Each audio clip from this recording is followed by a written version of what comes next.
안녕하세요. 이존 선사입니다. 구약에서 예수 그리스도를 찾아라. 시간입니다.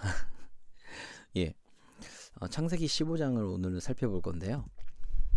오늘 살펴볼 내용은 창세기 15장에 기록된 아브라함과 언약식, 제 개인적으로는 계약식이라고 표현하고 싶은데, 아브라함과의 언약식과 창세기 22장에 기록된 이삭을 바치는 장면을 통해 예수 그리스도의 메타포를 찾아보려고 합니다.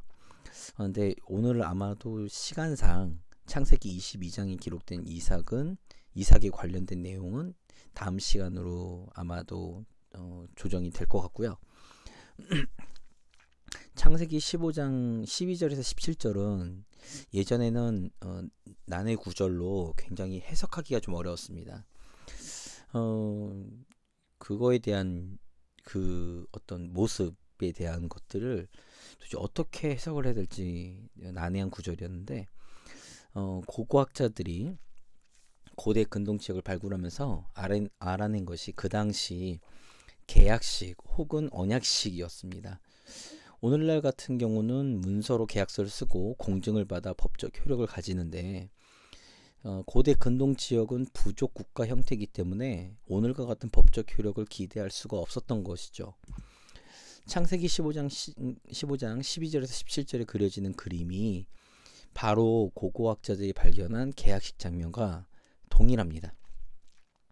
잠시 설명을 하자면, 고대 근동 지역에서 행해지던 계약식은 동물을 반으로 가르고 난 다음에 계약하는 당사자 2명이서 동물을 반으로 가른 곳을 그 가운데를 지나가는 것입니다.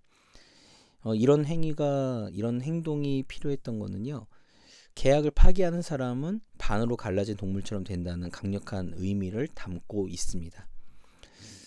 그 당시에 이제 법적인 어떤 효력을 고대 근동 지역 같은 경우는 부족 국가 형태를 띠었기 때문에 어떤 법적인 그런 제재가 갈 수가 없으니까 이런 어떤 그런 피해 계약 같은 것들을 맺었던 거였죠. 당시 그런 관습이 있었던 것을 생각해 보면 창세기 15장 12절에 17절에 나타난 메타포 그림은 하나님과 아브라함의 언약식 또는 계약식을 의미하죠. 15장 1절에서 11절을 보면 하나님 약속에 불신하는 아브라함을 위해 눈으로 보여지는 언약식을 통해서 아브라함에게 확증을 주시기 위해서 이러한 일들을 하나님께서는 행하셨던 겁니다. 그런데 여기서 중요한 포인트는 원래 근동 지역의 계약식과 지금 창세기 15장에 나타나는 그림과는 좀 차이가 납니다. 관습에 의하면 계약 당사자 2명이서 재물 사이를 걸으면서 계약을 체결하는 것인데, 오늘 17절을 보면 타는 횃불이 고기 사이를 지나갔다고, 양쪽으로 갈라놓은 고기 사이를 지나갔다고 표현하고 있습니다.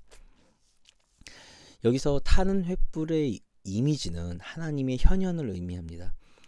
지금 창세기 15장 12절에서 17절에 있는 이 모습은 아브라함이 환상 중에 보는 장면이기 때문에 이 환상 중에 보는 이 장면에서 타는 횃불은 하나님의 현현을 의미하죠. 이와 같은 사실을 통해 우리가 알 수 있는 것은 하나님이 우리와 계약을 체결하셨지만 그 일을 성취하는 것은 인간의 노력과는 상관없이 하나님 스스로 성취한다는 것을 이미지로 보여주고 있는 것입니다. 이와 같은 내용은 예레미야 33장 2절에서 우리가 살펴볼 수 있는데 이렇게 표현되고 있죠. 일을 행하시는 여호와, 그것을 만들며 성취하시는 여호와. 그래서 창세기 15장에서 행해진 이 언약식의 내용은 사실 이 가나안 땅을 하나님께서 내게 어떻게 주실 것이냐라고 질문했던 아브라함의 그 질문에서부터 시작되는데, 이 언약식에서 담고 있는 내용은 출애굽 사건을 담고 있습니다. 즉 창세기 15장의 메타포는 하나님의 구원 사역에 대한 그림이죠. 출애굽이라는 사건은 압제당한 이스라엘을 하나님의 능력으로 구원하신다는 것을 의미합니다.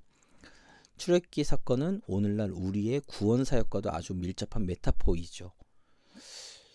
그래서 창세기 15장에 나타나 있는 이 계약식은 사실상 출애굽 사건을 의미하고 그것에 대한 어떤 예언적 그리고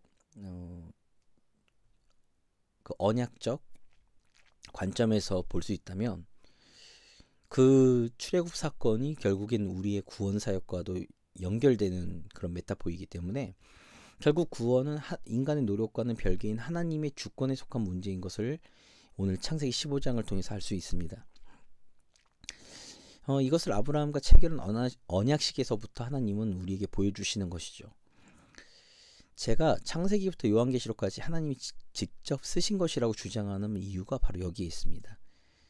결국에는 같은 내용, 같은 이미지, 같은 메타포를 가지고 있다는 거죠.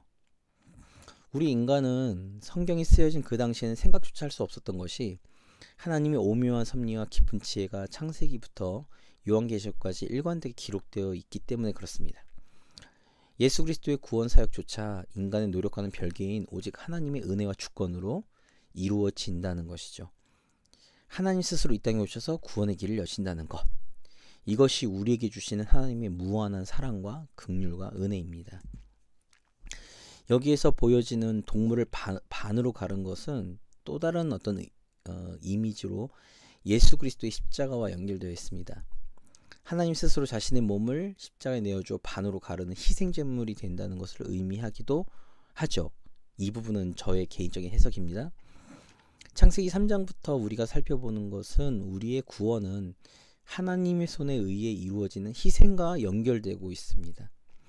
인간의 헛된 노력이 아닌 영원한 하나님의 희생으로 인한 긍휼과 사랑이 우리를 구원하시는 놀라운 하나님의 은혜로 나타나고 있는 것이죠.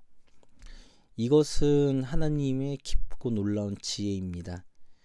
하나님의 공의와 하나님의 사랑이라는 상반된 두 가지를 만족시키는 것은 십자가 위에서 하나님 스스로 구원의 길을 여시는 것밖에는 없는 거죠.